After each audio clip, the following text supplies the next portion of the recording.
Ada lagi Ustaz, kalau dia zikir goyang kepalanya. Ada zikri fa annahu la ilaha illallah, la ilaha illallah, Allah, sampai dia pukul pahanya, Allah, Allah, Allah, Allah. Menurut saya tidak aneh. Itu tarekat khalwatiyah. Yang salah kamu yang anak muda selalu hina, padahal kau zikirmu lain. Allah, Allah, Allah, mol, mol, grem, mol, lipa, mol, grem, mol, lipa, mol. Seperti Uzbekistan, negara Kazakhstan, negara Tajikistan, Dagestan, Turkmenistan, Turkistan, Pakistan, Afghanistan. Mungkin tetangga rumah dengan Bapak Rustan, Bapak Mustan, dan Bapak Sultan. Nah, mungkin saja ya. Sebelum 3 datu datang kemari, tahu 3 datu yang datang? Datu Patiwan. Iya, Datu Maringgi tidak datang, Pak. Sibuk mencari cintanya Siti Nurbaya di Minangkabau, bersaing ketat dengan Samsul Bahri, Samsul Rizal, dan Dani Pomanto. Oh, di sini. Bercanda. Ketika nanti cucunya menjadi raja bernama Jalaluddin Akbar, menikah dengan ratu yang di India, di Ranjpur, India, bernama Joda, jadilah dia Joda Akbar, hanya di Ancol. Ya.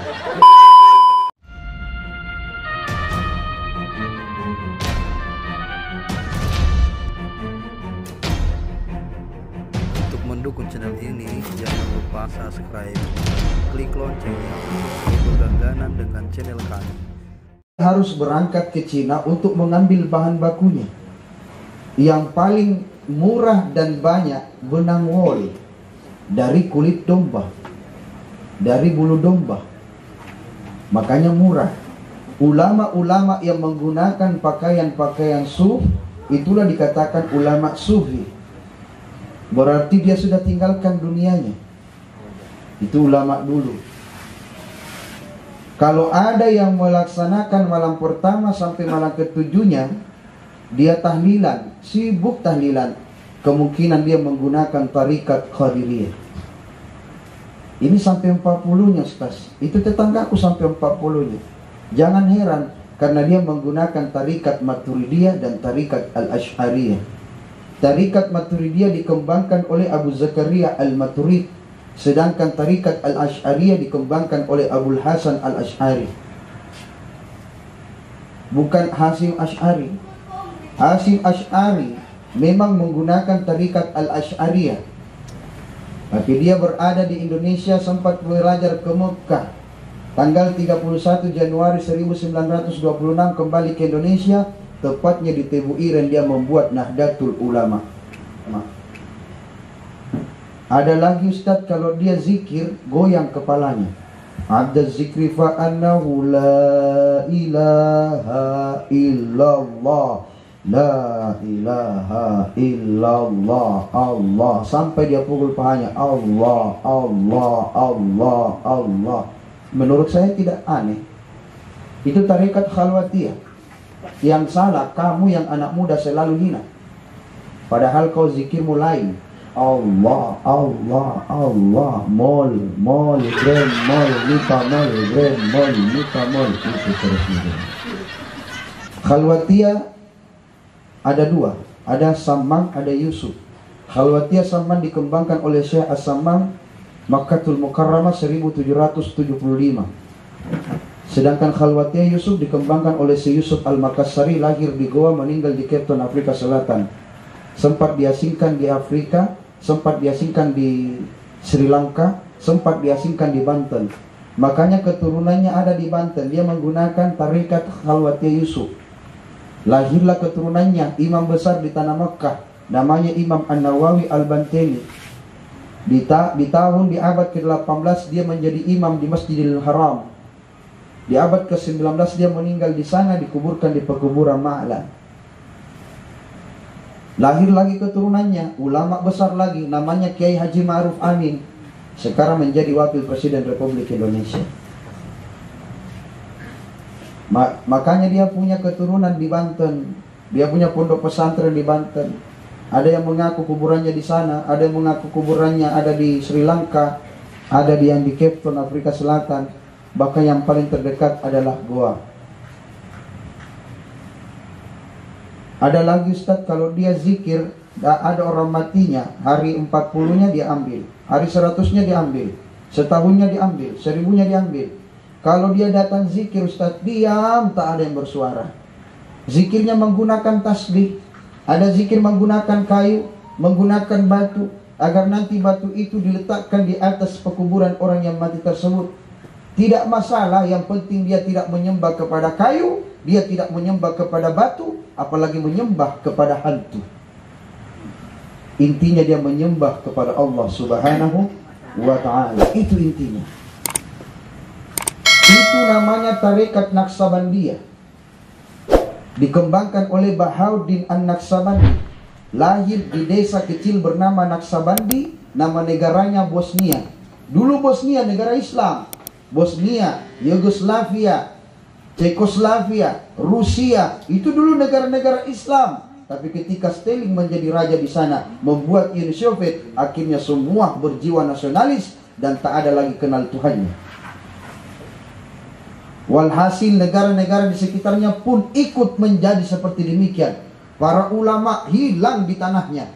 Seperti Uzbekistan, negara Kazakhstan, negara Tajikistan, Dagestan, Turkmenistan, Turkistan, Pakistan, Afghanistan. Mungkin tetangga rumah dengan Bapak Rustan, Bapak Mustan, dan Bapak Sultan. Nah, mungkin saja ya.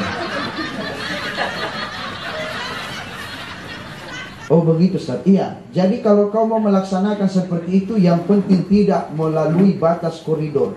Itu intinya. Tapi saya berat Ustaz. Apanya yang berat? Karena kalau ketika bacakan orang matinya Ustaz, harus lengkap makanannya pun warna-warni. Tidak seperti itu guys. Kenapa ada songkolok pitun rupa? Bahasa Bugis mah. Kenapa ada songkolok 7 warna? Niatom bayaona. Nah kasih ki warna. Pisanna, ontia ada 3 warna. Hijau, kuning, coklat. Puna bodoki. Lengkap. Itu seperti demikian hadir di sini diakibatkan karena dulu sebelum 3 Datuk datang kemari, tahu 3 Datuk yang datang? Datuk Patiwan. Datuk Maringgi tidak datang Pak. Sibuk mencari cintanya Siti Nurbaya di Minangkabau, bersaing ketat dengan Samsul Bahri, Samsul Rizal dan Dani Pomanto. Oh, di sini. Bercanda. Bersaing ketat dengan Samsul Bahri. Datu Fatimah, Datu Ritiro, dan Datu Rondang. Ya itu, bukan Datu Museng ya. Datu Museng tidak ada di situ. Kenapa Datu Museng sibuk untuk melawan penjajah VOC, meninggal karena janjinya terhadap Maipak Beapace. Sayang kalau saya tidak datang menjemputmu di waktu duhur, tunggu aku di waktu asar. Bagus sudah tahu. Kalau tidak datang di waktu asar, tunggu di waktu maghrib. Akhirnya dia pulang di waktu maghrib. Kalau anak muda zaman now, sayang, kalau tidak datang di waktu duhur, mau terima. Jamaah yang dirahmati Allah Subhanahu wa taala. Sebelum 3 Datuk datang di abad ke-16 tahun 598, masuk di Sombopu, berhasil mengislamkan tanah Sulawesi di abad ke-16. Ada ulama yang pertama datang, cucunya Rasulullah, Jumadil Kubra, Syahid Al-Habib Jamaluddin Al-Akbar Al-Husaini, 1310, masuk di Wajok Sengkang, kampung Naibu. Di Wajok Sengkang 1310, meninggal di sana, dikuburkan di Tosora. Jumadil Kubra. Tapi dia lewat, bukan masuk dari Yaman kemari, bukan dari Madinah kemari, bukan dari Mekah kemari, dari India kemari. Kenapa dari India kemari? Karena dia bersama murid-muridnya dari India ke sini. Di India berkembang Islam di abad ke-13. Yang bawa ke sana Islam keturunan daripada Genghis Khan, keturunan cucunya daripada Oghedai Khan. Siapa dia? Timur Leng.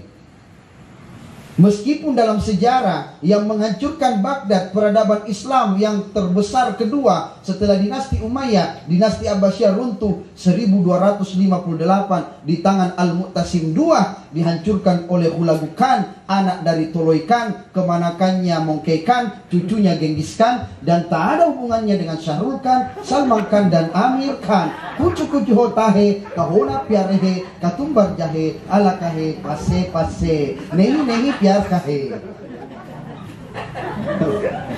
Saya penceramah bukan pelawak.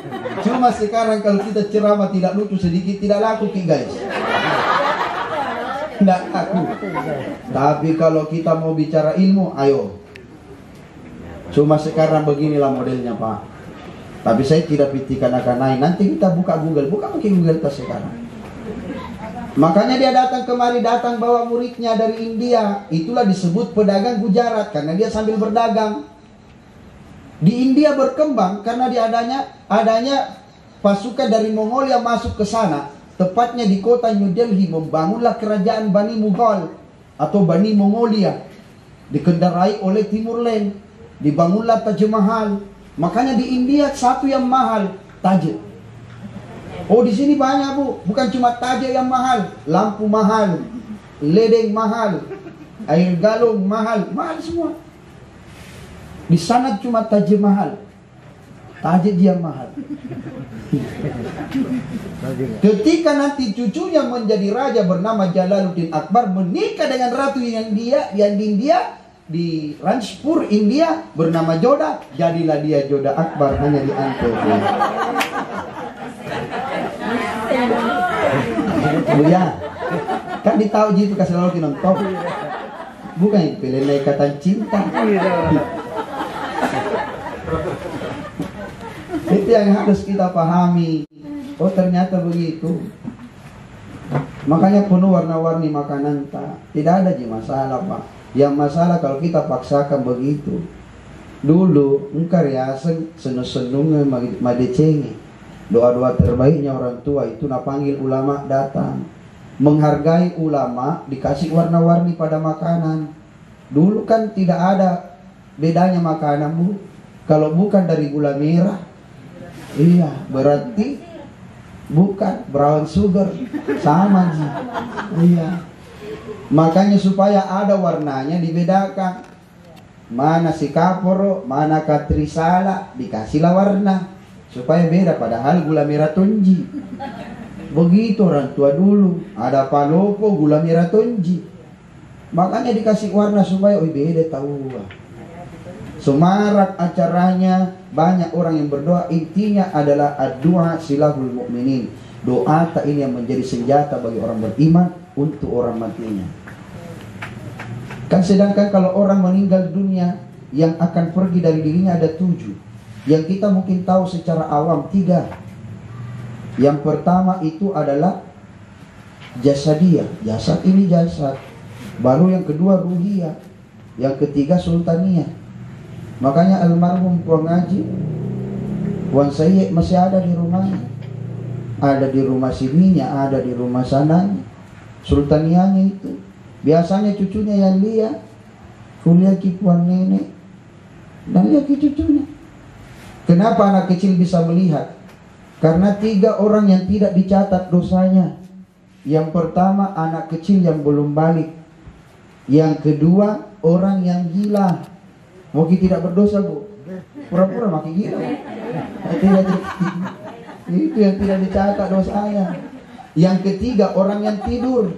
Orang yang sedang tidur tidak dicatat dosanya. Apa nak mau dicatat?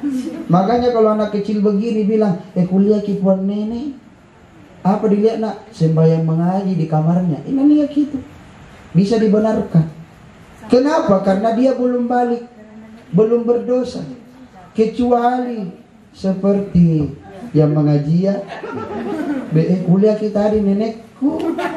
Ayo kita kadang-kadang ini. Namun kami tidak balik, sudah mimpi basah. Dia sudah banjir kilai. Mandi-mandi di waterboom. Buka-buka masker tabu. Kemarin itu ceramah kak, anak gadis di depanku ketawa, hampir natelang gigi palsu. Tak bangka anak. Kenapa ini? Nabuka di masker na hamma. Jatuh itu gini palsu hampir na telang. Bilang kenapa bisa camuk ki ade? Ustaz tabrak kaktialis. Bonceng 3 ben cabe-cabean. Anak-anak zaman now. Ini bahaya anak zaman now di.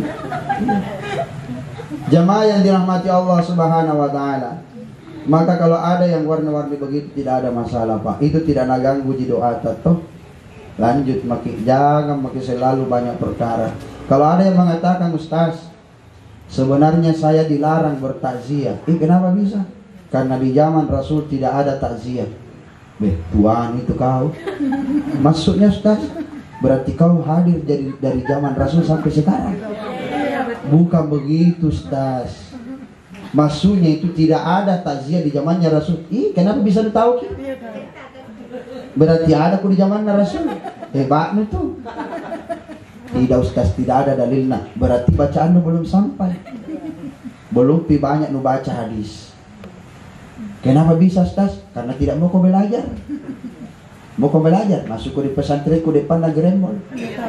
Ulumul Quran, kusundak 2 kali kok. Dan pala. Selalu banyak bicaranya, belum baca hadisnya. Jelas hadisnya, man azza musaban. Siapa yang datang